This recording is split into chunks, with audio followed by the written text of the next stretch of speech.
नमस्कार फ्रेंड्स। आज हम बात करने जा रहे हैं एप्रो कंपनी के हॉनेस्ट रिव्यू के बारे में। जैसा कि शायद आपको पता हो कि मैंने 1 साल पहले एक सोलर सिस्टम सेटअप किया था और सोलर सिस्टम जो सेटअप किया उसमें पैनल जो मैंने सेलेक्ट किए थे वो लिपगार्ड के थे और एक पैनल मेरे पास पहले से ही था, रिव्यू के लिए मैंने ला रखा था।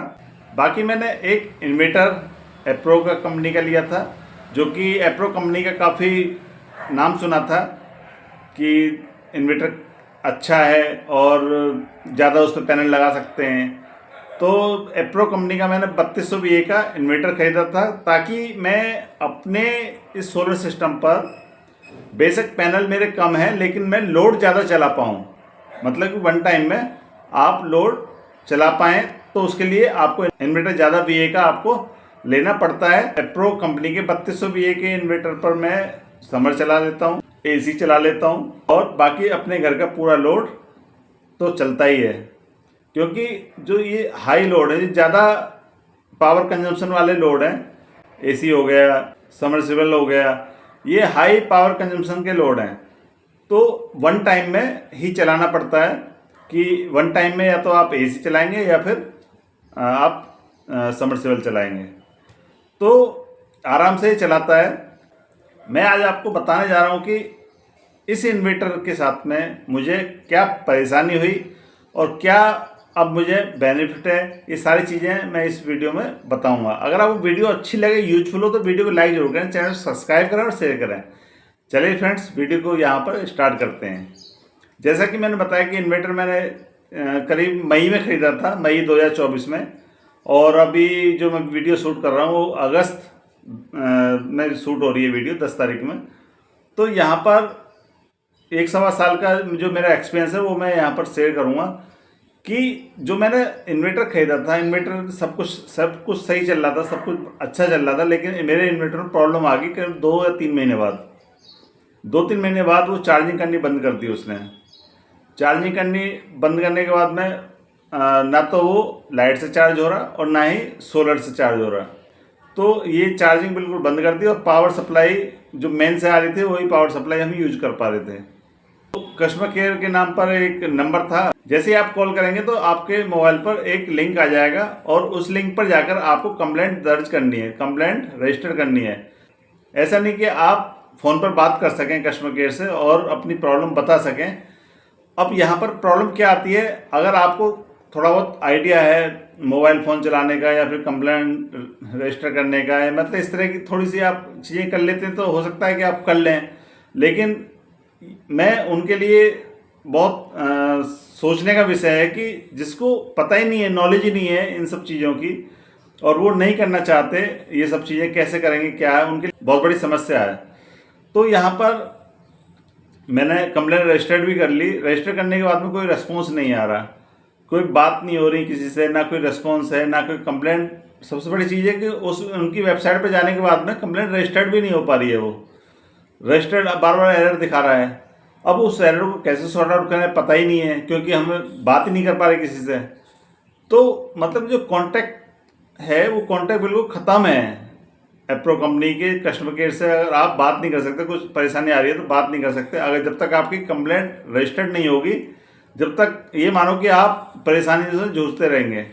तो जिस डीलर से मैंने ख़रीदा था के पास भी कोई मतलब प्रॉपर नंबर नहीं था कि हाँ किसी बंदे से बात करवा पाए वो, तो उसने भी वही लिंक शेयर किया कि आप इसके थ्रू कर लीजिए इसको। मैंने कम से कम आप यकीन मानिए 10 दिन से 15 दिन के बीच में मैं कंप्लेंट रजिस्टर्ड मेरी नहीं हो पाई। मैंने मेल भी किया और मैसेज भी किए, व्हाट्सएप भी किया, कोई रेस्पॉन्स नहीं, कहीं से कोई रेस्पॉन्स नहीं।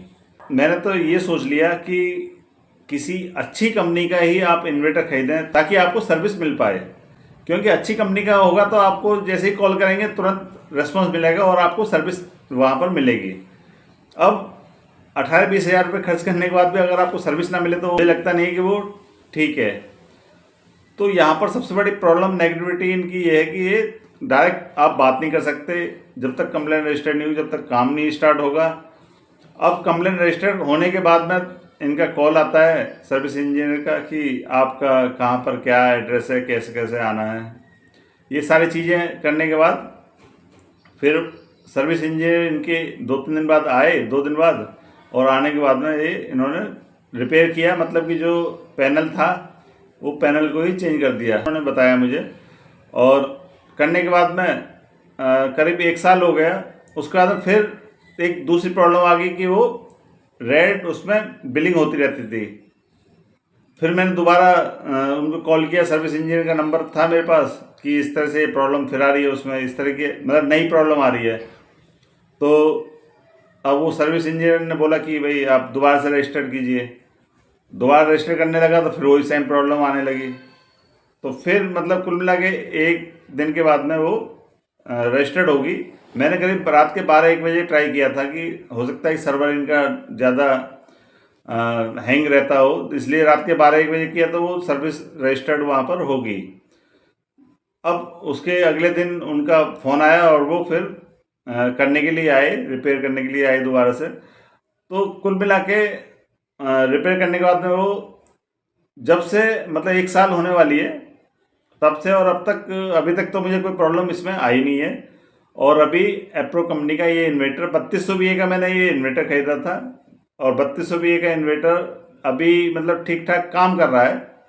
लेकिन डर इसके साथ में वही है कि अगर कोई प्रॉब्लम आई तो कैसे सही होगी, क्या उसका रेस्पॉन्स होगा, सर्विस सेंटर वाले कोई रेस्पॉन्स देते नहीं हैं। तो ये सबसे बड़ी इसमें प्रॉब्लम आपको देखने को मिलेगी अगर आप एप्रो कंपनी का या फिर इस तरह की जो छोटी कंपनियां हैं उनका आप प्रोडक्ट खरीदते हैं। तो मैं तो यही सजेस्ट करूँगा कि अगर आपका बजट है थोड़ा सा, तो हो सकता है कुछ थोड़ा सा महंगा मिलेगा आपको, लेकिन इन फ्यूचर सर्विस आपको थोड़ा ठीक मिल जाएगी, अच्छी सर्विस मिल जाएगी। क्योंकि ऑन कॉल अगर आपको सर्विस मिलती है तो उसमें आपको सेटिस्फेक्शन होता है कि चलो ठीक है, जो प्रोडक्ट खरीदा वो मेरा ठीक है। तो यहाँ पर ये रहा कि ओवरऑल अभी तक का एक्सपीरियंस तो मैंने आपको शेयर किया है। बाकी लोड के मामले में अगर मैं बताऊं तो लोड उठाने में कोई प्रॉब्लम नहीं है। एक एसी को और नॉर्मल जो लाइट पंखे हैं उनको आराम से ये चला लेता है। 1 टन के एसी को बहुत आराम से ये उठा रहा है, इन्वर्टर एसी है वो 1 टन का, तो उसको वो चला रहा है ठीक ठाक। तो यहाँ पर मुझे उम्मीद है कि ये 1.5 टन के एसी का भी लोड आराम से उठा रहे, क्योंकि समरसेबल का लोड काफ़ी ज़्यादा होता है। उस टाइम पर अगर हम इन्वर्टर की कैपेसिटी देखें तो 90% के आसपास यूज हो जाती है।